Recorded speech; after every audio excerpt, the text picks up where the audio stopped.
Hello, welcome students in this third video of your course. In this video, we are going to discuss the methods of inculcation of human values. Fine, we have already done meaning, nature, importance, classification and sources of human value. And now we will deal with methods of inculcation of human value. As you can all see, and you already know what values are. Values are something very important to us, something that satisfies us. So, and the value is distinctive to all. Value is highly individualistic thing. हम कोई भी चीज़ सबके लिए same नहीं हो सकती है, same value नहीं रख सकती है. ठीक है, तो वैल्यूज़ को as in the process of education imparting value is very important. Because आजकल के टाइम में क्या हो रहा है कि जो वैल्यूज़ हैं उसका काफ़ी ज़्यादा क्या हो रही है, वो कम कम होती जा रही हैं. तो ऐसे में वैल्यूज सिखाना, इनकलकेट करना एक टीचर के लिए बहुत इंपॉर्टेंट चीज़ है. And we already know there are various sources of teaching values.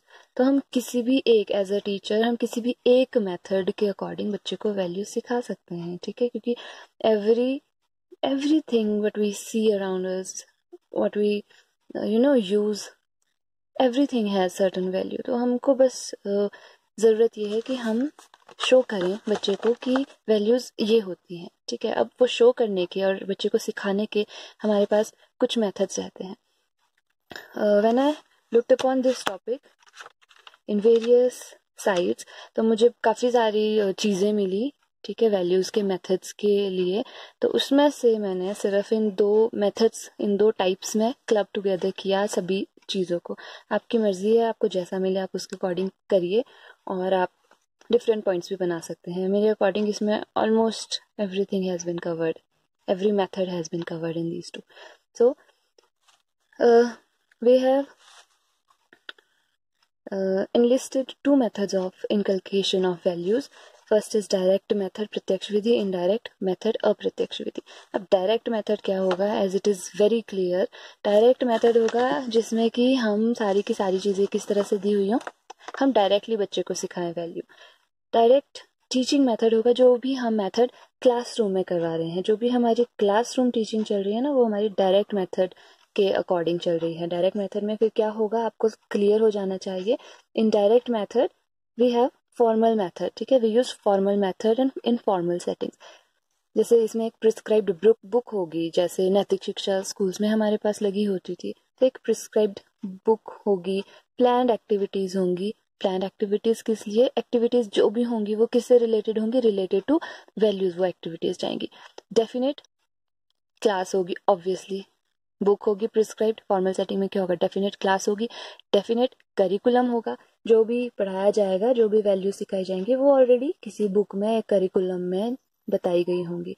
Direct experience provide करवाया जाएगा बच्चे को. हम उसको इमेजिन करने के लिए नहीं कहेंगे कि आप इमेजिन करो आप बाहर होते, ऐसा करते तो आप क्या चीज़ सीखते. नहीं, हम उनको डायरेक्ट एक्सपीरियंस देंगे कि देखिए आपने अभी ऐसा बिहेव किया. ठीक है, कोई एक्टिविटी दी, उसमें वो कोई एक सर्टन बिहेवियर शो करेंगे. उस बिहेवियर के अकॉर्डिंग हम उनको डायरेक्टली बताएंगे कि अब इस चीज़ से आप कौन सी वैल्यू सीखे हो. Then story telling related to target value. Obviously this is direct method. जो भी एक्टिविटी हम क्लास में कराएंगे वो कैसी होगी, डायरेक्टली होगी. हम बताएंगे कि टारगेट वैल्यू क्या है और हम क्या सिखाना चाहते हैं. Then expectations are already defined. Expectations जो भी बच्चों से हम चाहते हैं कि उसका परिणाम क्या हो, जो भी चीज़ें सिखाने का, वो सब चीज़ें पहले से ही निश्चित होंगी, डिफाइंड होंगी, वो पहले से ही परिभाषित होंगी पहले से कि बच्चा ये चीज़ सीखेगा, ये वैल्यू वो सीखेगा और सीखेगा ही सीखेगा at the end of the class. वो क्या है, डायरेक्ट मेथड. ऑब्वियसली अब worksheet after class will be given. ठीक है, एक प्रोविजन होगा कि कक्षा के बाद जो है बच्चों को थोड़ी एक वर्कशीट दी जाए, ताकि हम देख सके कि कार्य पुस्तिका में हम देख सके कि बच्चे ने जो चीज़ सिखाई उसको वो उसने सीखी या फिर नहीं सीखी. ये कौन सा मेथड हुआ, डायरेक्ट मेथड. समझ रहे हो आप, डायरेक्ट मेथड हुआ जो हम एज अ टीचर क्लासरूम में सिखा रहे हैं बच्चों को, अपने गिवन क्लास टाइम में सिखा रहे हैं. ठीक है, यानी कि ये क्या है, फॉर्मल मेथड ऑफ टीचिंग है. ये फॉर्मल मेथड है फॉर्मल सेटिंग्स के अंदर सिखाने का. देन तो ये क्या है, फॉर्मल मेथड है। Then indirect method of teaching value, जो सेकंड हमने पार्ट लिया वो लिया हमने indirect method of teaching value. Indirect method of teaching value नाम से ही पता चल रहा है कि क्या होगा इसमें, जो टीचिंग है हमारी वो कैसी होगी, इनडायरेक्टली। मेथड्स ऐसे होंगे जो प्रत्यक्ष नहीं होंगे। अब हम बच्चे को सामने प्री डिफाइंड एक्टिविटीज नहीं करवा रहे हैं, हम उसके पास एक्सपेक्टेशंस आर नॉट डिफाइंड, ठीक है। We will give him an activity और उस एक्टिविटी के बेस पे बच्चा खुद सोचेगा, वो अपनी इंटेलेक्ट का भी इसमें यूज करेगा सीखने के लिए। इनडायरेक्ट मेथड में हम कौन कौन सी टेक्निक्स अप्रोचेस को यूज कर सकते हैं, किस किस तरह से हम सिखा सकते हैं वैल्यूज। सबसे पहले हम सिखा सकते हैं इंटीग्रेटेड अप्रोच के थ्रू, एकीकृत उपागम के थ्रू। हम इंटीग्रेटेड अप्रोच के थ्रू कैसे सिखा सकते हैं, अब देखिए हमने बोला था कि जो डायरेक्ट मेथड है इसमें हमारे पास क्या था, एक प्रिस्क्राइब बुक थी, एक डिफाइंड करिकुलम था, पाठ्यक्रम निश्चित था। इन इंटीग्रेटेड अप्रोच में क्या होगा कि अब सिर्फ हम एक बुक के थ्रू उनको नॉलेज नहीं दे रहे हैं, हम उनको किस किस जो भी करिकुलम स्कूल में है, हम हर उस करिकुलम के अकॉर्डिंग, हर उस करिकुलम से कुछ ना कुछ वैल्यूज निकाल कर हम बच्चे को बता रहे हैं। देखो सोर्सेज में भी हमने क्या लिया था, सोर्सेज के अंदर भी हम बोलते हैं ना कि हमारी जो लिटरेचर, हिस्ट्री, ठीक है, और फैमिली और स्कूल, जो स्कूल में जितनी भी चीजें, जो सिलेबस है, करिकुलम है, वो सब इसका एक सोर्स था। साइंस वैल्यू का सोर्स था। तो ये इंटीग्रेटेड अप्रोच है कि हम क्या कर रहे हैं कि हर सब्जेक्ट, जो भी एक सब्जेक्ट टीचर है, अब ये उसकी कैपेसिटी पे डिपेंड करता है। सब्जेक्ट टीचर क्या करता है कि वो अपने सब्जेक्ट में से बच्चे को वैल्यूज बताता है कि इस सब्जेक्ट से क्या वैल्यू मिलती है। आपने अपने टीचिंग सब्जेक्ट्स में हर सब्जेक्ट की वैल्यूज पढ़ी हुई हैं, वही वैल्यूज जो हैं वो हम इंटीग्रेटेड अप्रोच के थ्रू सिखा रहे हैं बच्चे को। सिर्फ एक बुक के थ्रू हम नहीं सिखा रहे, हम उसको पूरे करिकुलम में जो भी सिलेबस है, हर उस सिलेबस, हर बुक से, प्रिस्क्राइब्ड बुक से हम बच्चे को वैल्यू सिखा रहे हैं, ठीक है। Obviously that will come under indirect method, क्योंकि डायरेक्टली तो हम डायरेक्टली टीचिंग नहीं कर रहे, एक ही कंटेंट, एक ही वैल्यू को लेके कि ऑनेस्टी सिखा रहे हैं हम, नहीं। जो भी चीजें आ रही है आपके कंटेंट में, करिकुलम में, एक टीचर अपनी काबिलियत से वो हर वैल्यू बच्चे को, अच्छी बातें सब्जेक्ट की या दुनिया की, सब्जेक्ट रिलेटेड सब कुछ सिखाता है। को करिकुलर एक्टिविटीज, जो सह पाठ्यक्रम गतिविधियां हैं, वो सब जो है वो बच्चे को हम इनडायरेक्टली मेथड के थ्रू टीचिंग वैल्यू सिखाने के लिए यूज करते हैं। अब को करिकुलर एक्टिविटीज में कौन कौन सी एक्टिविटीज, आपको जो भी एक्टिविटीज पता है, sports meet, culture meet, debate, discussion, assembly, prayer, बहुत इंपॉर्टेंट रोल प्ले करती है वैल्यू सिखाने में। देखिए जब आपने ये आप करेंगे इसको, तो आप इनको एक्सप्लेन कर सकते हो। जैसे असेंबली आप कर रहे हो, अगर आपको लग रहा है ना कि पॉइंट्स आपके पास नहीं है, असेंबली को एक्सप्लेन करो। असेंबली 15-20 मिनट की असेंबली होनी चाहिए, इसमें क्या क्या चीज़ें होती है असेंबली में, हर चीज़ के थ्रू बच्चा कुछ ना कुछ वैल्यू सीखता है। जैसे प्रेयर के थ्रू बच्चों में कैसी एस्थेटिक वैल्यूज का विकास होता है, फिर वो जब टॉपिक बोलने के लिए आगे आते हैं तो उनमें कॉन्फिडेंस बढ़ता है। इस तरह से आप एक्टिविटीज को एनलिस्ट भी कर सकते हो, ठीक है। और celebration of days of national importance, आप यहाँ पर लिख सकते हो कौन कौन से नेशनल इंपॉर्टेंस के डेज, इंडिपेंडेंस डे या 26 जनवरी, आप सारे, किसी का बर्थडे है, गांधी जयंती, आप सब कुछ इसके अंदर लिख सकते हो। सेलिब्रेटिंग फेस्टिवल्स, ठीक है, आप एनलिस्ट कर सकते हो और करो आप उनको, डेफिनेटली आपको एनलिस्ट करना है, क्योंकि तो एक पेज है ना, आपको तो अगर आएगा तो सब्जेक्ट के अकॉर्डिंग, नंबर के अकॉर्डिंग आएगा, तो इसको डेफिनेटली आपने एक्सप्लेन करना है, यहाँ पर एनलिस्ट करना है अदर एक्टिविटीज जो भी हैं यहाँ पे। इसके अलावा लाइब्रेरी पीरियड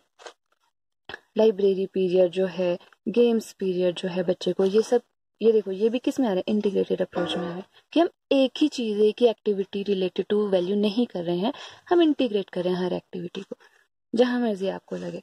जो और कुछ चीजें लगती हैं, डांस, ड्रामा, जो कुछ भी और एक्स्ट्रा चीजें लगती हैं, आप जरूर ऐड करो, जो भी को करिकुलर एक्टिविटीज हैं, ठीक है। सारी, हर एक्टिविटी वैल्यू डेफिनेटली सिखाती है, कुछ ना कुछ वैल्यूज क्या है, कौन कौन सी सिखाती हैं, वो आपका काम है मेन लिखने का कि कौन से क्या सीख रहे हैं आप।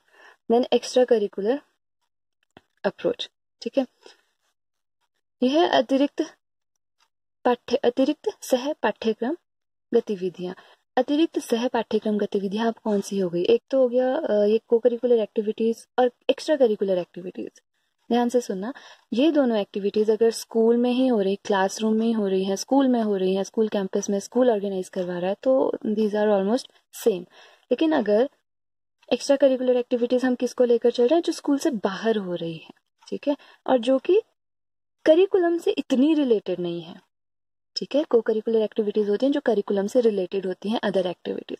बट एक्स्ट्रा करिकुलर एक्टिविटीज क्या हो गई, जो कि करिकुलम से रिलेटेड हो भी सकती है और नहीं भी हो सकती है, but both are important for all round development of a child.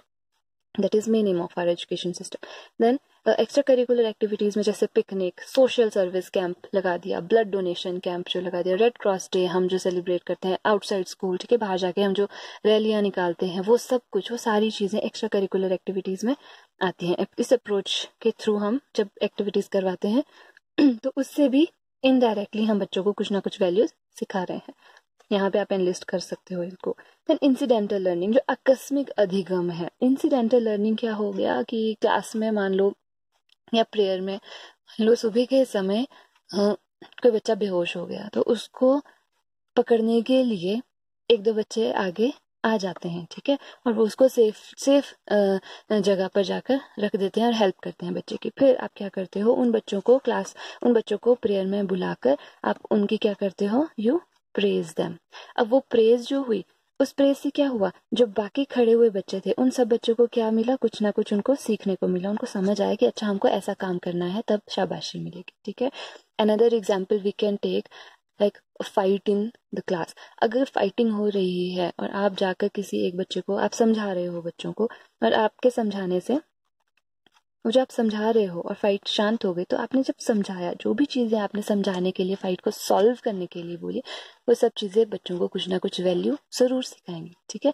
आप यही बोलोगे अच्छे बच्चे लड़ते नहीं हैं, ऐसी ऐसी बातें बोलोगे ना, वो सब क्या कर रहे हैं, हम वैल्यू सिखा रहे हैं। तो उस तरह की इंसिडेंटल एक्टिविटी जहाँ कोई भी प्लानिंग नहीं होती है, ठीक है, प्लानिंग नहीं होती है, अनप्लैंड एक्टिविटीज के थ्रू जो भी हम सीखते हैं वो हमारी क्या आती है, इंसिडेंटल लर्निंग आती है। अब हम बात करें सिर्फ स्कूल की, क्योंकि हम एज अ टीचर कहाँ पे इनकलकेट करेंगे वैल्यू, स्कूल में, स्कूल सेटिंग या स्कूल ऑर्गेनाइजेशन के थ्रू। इसके अलावा और कैसे सीख सकता है, फॉर्मल मेथड, इनफॉर्मल मेथड के थ्रू सीख सकता है, जो बिल्कुल ही इनफॉर्मल, ठीक है, या नॉन फॉर्मल मेथड के थ्रू, वो अलग चीजें हैं। हमको सिर्फ अपने स्कूल से अपने एज अ टीचर देखना था, तो उसके अकॉर्डिंग ये दो मेथड्स हैं। फिर भी you can write what ever you find, अब कुछ और मिलता है और मेथड्स मिलते हैं तो वो भी सही है, ठीक है, अपने थोड़ा सोच समझ के अपने अकॉर्डिंग करना है कि किस तरह से हम सिखा सकते हैं। Fine, so this is done with methods of inculcation of value. Thank you.